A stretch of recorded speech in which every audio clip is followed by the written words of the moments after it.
اس کے علاوہ عمران خان نے کہا کہ آپ ان سے کہیں کہ ہمیں کوئی اعتراض نہیں ہے، آپ ان کو کتنا لون دینا چاہ رہے ہیں، لیکن ہمیں جو ہے ان سے گارنٹی لے کے دے کہ عام انتخابات وقت پر ہوں گے، یعنی نومبر تک ہو جائیں گے۔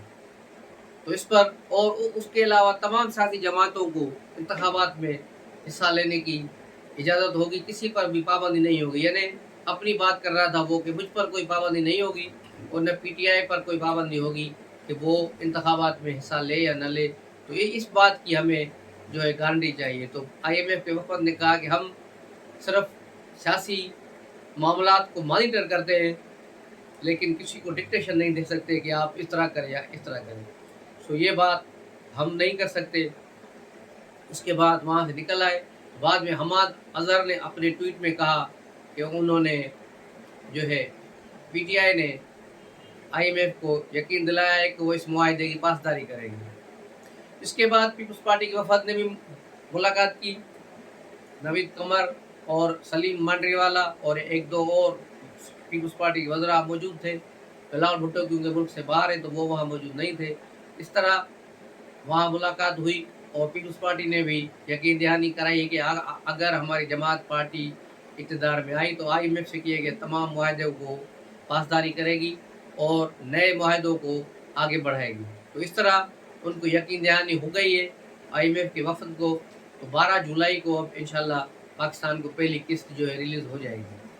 تو یہ صورتحال تھی، لیکن عمران خان کی پوزیشن وہی تھی کہ مجھے کوئی فائدہ پہنچایا جائے، مجھے فائدہ کیا ہوگا، میرے لیے کیا ہو رہا ہے، تو اس کے لیے بتایا جائے کہ کچھ بھی نہیں ہو رہا۔ اس کے علاوہ عمران خان نے کل نے پرسوں اپنے خطاب میں جو یوٹیوبر اپنا بلاگ کرتا ہے اس نے ایک بونگی ماری۔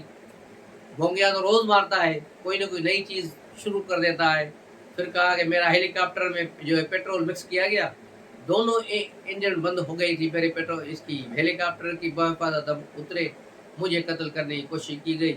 محمود خان نے مجھے بتایا کہ جہاز وہاں دیر میں جب ہم جلسہ کرنے گئے، جب ہیلی کاپٹر نیچے اتر رہا تھا تو ایک آدمی وہاں راکٹ لانچر لے کے کھڑا تھا، وہ ہمیں مارنا چاہتا تھا لیکن ہم بچ گئے۔ ایسی خبریں گھڑتا ہے بیٹھے بیٹھے رات کو، جو سوچتا ہے اس کو عجیب قسم کی بیماری ہے، جس میں یہ چیزیں جو سوچتا ہے صبح آ کے بیان کر دیتا ہے کہ یہ ہوا ہے، حقیقت میں ایسا کچھ نہیں ہوتا، یہ ساری اس کی ذہن کا خلفشار ہے۔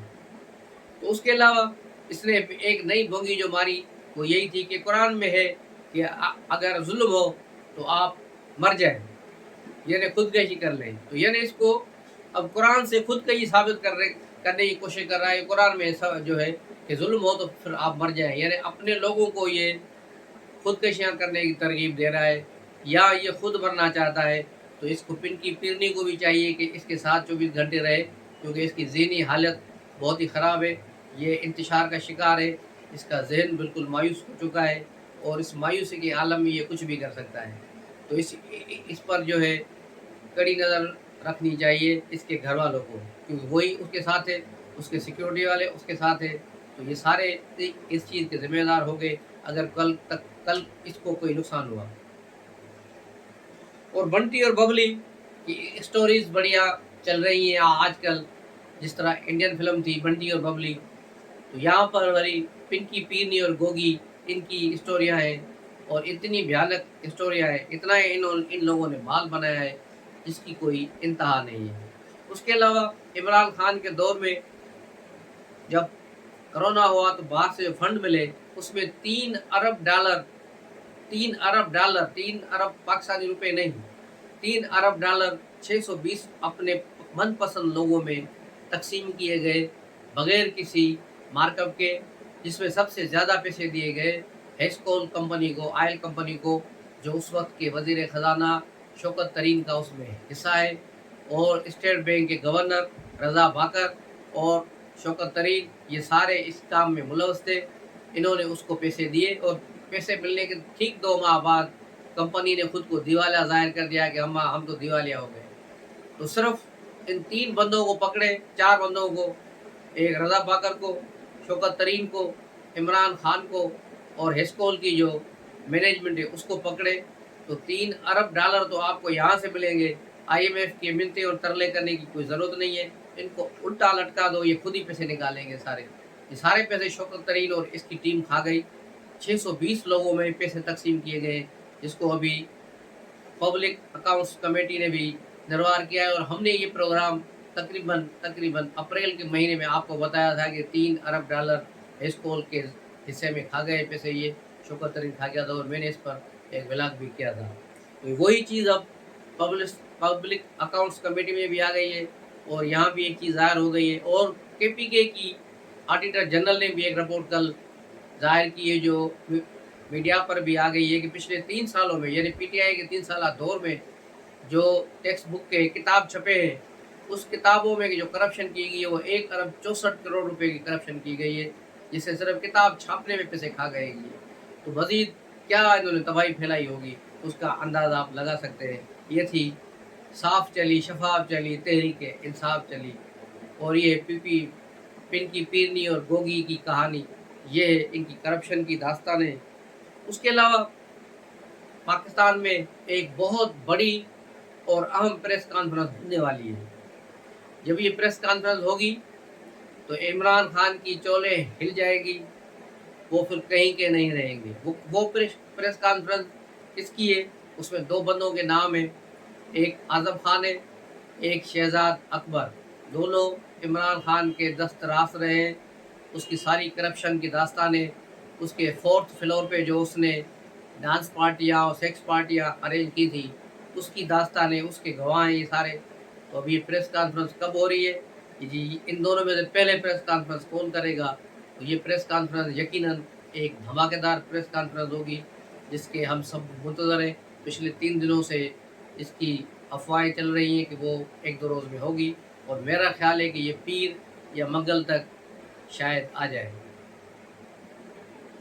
اس کے علاوہ پشاور ہائی کورٹ کی چیف جسٹس مسرت ہلالی سپریم کورٹ کی جسٹس بن گئی ہیں، اور انہوں نے بندیال کے ہاتھوں حلف لیا، لیکن حلف لینے کے بعد جب صحافی اس کے آس پاس رہے تو اسد طور اور دو دوست اور تھے، تو ان کے ساتھ جب سوال جواب ہوئے تو ان پر یہ بڑے بھڑک اٹھے اور کہا کہ تم لوگ غلط باتیں کرتے ہو، تم لوگ یہ کرتے ہو، اور اس طرح چیف جسٹس کھل کر اب سامنے آ گئے کہ وہ کیا کہنا چاہتے ہیں۔ جب اسد طور نے ان سے پوچھا کہ آپ بھلا ان لوگوں سے ملے تھے یا نہیں ملے تھے، جو میں نے ولاگ میں کہا تھا، تو اس نے نہ ہاں کی نہ نہ کی، تو اس کا مطلب ہے وہ ساری باتیں سچ تھی، اور بندیال جو ہے اس پر غصہ کر گیا۔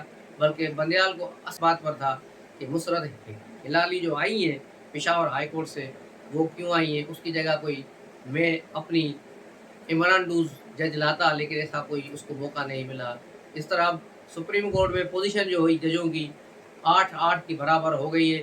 جسٹس قائد فائز عیسیٰ جو ہے ان کے 8 ججز ہو گئے جو آئین پسند ججز ہیں، آئین اور اصول کے ساتھ چلنے والے ججز جو ہے 8 ہو گئے، اور عمران داس جج جو ججز ہے اس کی تعداد بھی 8 ہی ہے۔ تو ہو سکتا ہے عمران داس ججز میں سے ایک آدھ اٹھ کر اس طرف چلا جائے۔ اگر وہ اس طرف گیا تو یہ جو بندیال کے 56 دن بچے ہیں، ہو سکتا ہے یہ گھٹ کر کوئی 15-20 دن بچ جائیں۔ اب دیکھنا ہے کہ صورتحال کہاں جاتی ہے۔ کیوں آپریشن ریسیٹ کر دیا گیا ہے، اور بڑی تیزی کے ساتھ اب اس پر کام شروع ہو گیا ہے، تو اس میں کوئی بھی رکاوٹ آئے گی تو اس کو اڑا کے رکھ دیا جائے گا۔ اس کے علاوہ ایک اور خبر جو میں نے پہلے آپ کو دی تھی 1-2 ہفتہ پہلے، میرے ولاگس میں موجود ہے، وہی خبر کل جیو نیوز سے بھی آئی کہ جنرل عاصم منیر نے کہا ہے کہ وہ تمام افراد جن کی عمر 20 سال سے کم ہے، یا جو خواتین 9 مئی کے واقعات میں ملوث ہیں، ان میں سے کسی کا بھی مقدمہ آرمی ایکٹ کے تحت نہیں چلے گا۔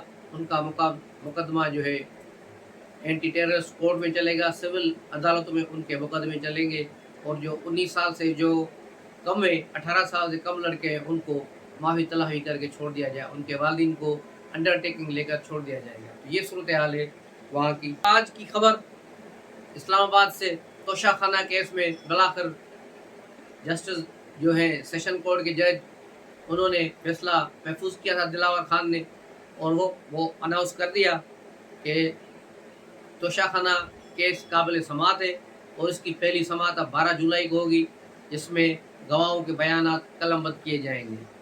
اس پر عمران خان کے ایک جو تیسرے درجے کے وکیل ہے گور،